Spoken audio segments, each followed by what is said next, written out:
네, 검찰 수사심의위가 이재용 삼성전자 부회장의 프로포폴 투약 사건에 대한 수사를 중단하라고 권고했고 이제 검찰이 어떤 선택을 할지 관심이 쏠리고 있죠. 그간 검찰과 법원이 프로포폴 투약 사건을 어떻게 다뤘는지 사회부 한송원 기자와 따져보면서 분석해보겠습니다. 자, 한 기자, 먼저 유명인들의 프로포폴 투약 사건과 관련해 그동안 형사처벌이 어떻게 이루어졌는지부터 살펴보죠. 네, 프로포폴이 마약 종류로 지정된 건 2011년입니다. 이후 연예인과 재벌자제가 프로포폴 상습 투약 혐의로 여러 차례 재판에 넘겨졌었는데 대부분 유죄가 나왔습니다. 네. 가장 최근에는 지난 9월 가수 휘성 씨가 1심에서 징역 1년, 집행유예 2년을 선고받았습니다.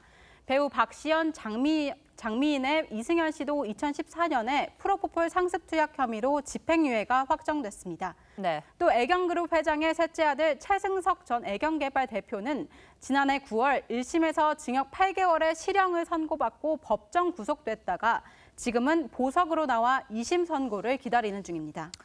수사를 받다가 무혐의 처분을 받은 사례도 있습니까? 네, 아까 설명드린 가수 휘성 씨의 경우 2013년에 치료 목적으로 소량 투약했다는 근거로 무혐의 처분이 됐습니다. 네. 이부진 호텔신라 사장도 투약량이 오남용에 해당하지 않는다는 전문기관 소견 등을 근거로 경찰이 무혐의로 내사 종결했습니다. 자, 그럼 이재용 부회장처럼 수사심의를 요청한 사례도 있었습니까? 네, 그렇습니다. 지난해 박진원 부회장도 프로포폴 투약 혐의가 불거졌었는데 박 부회장도 당시 수사심의 소집을 요청했습니다. 하지만 이 소집 요청부터 기각돼 심의가 열리지는 않았습니다. 검찰은 아직 수사를 진행하고 있습니다. 그렇군요. 이제 이재용 부회장의 수사심의 결과를 좀 살펴보면 다소 의아한 부분이 보입니다. 수사를 중단하라고 권고한 사람은 8명인데 또 기소를 하라고 권고한 사람은 7명이에요. 이 한 명의 선택이 좀 의문점이 들더라고요.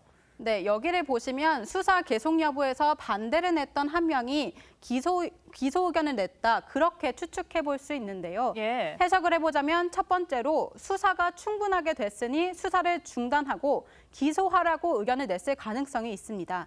또 두 번째로 이 부회장의 건강 상태를 고려해서 수사를 중단하고 바로 기소에 시비를 밝히는 게 좋겠다며 기소 의견을 냈을 가능성이 있습니다. 그러니까 수사와 기소를 분리해서 판단했을 가능성이 있겠군요. 자, 그런데 기소를 하자는 의견과 기소를 하지 말자는 의견이 7대 7이라서 양측이 서로 다르게 좀 해석을 할 것 같아요. 네, 동수가 나온 것에 대해 이 부회장 측은 과반수 찬성이 나오지 않았기 때문에 부결됐다는 입장을 적극적으로 표명하고 있습니다. 네. 반면 검찰은 신중한 자세인데요.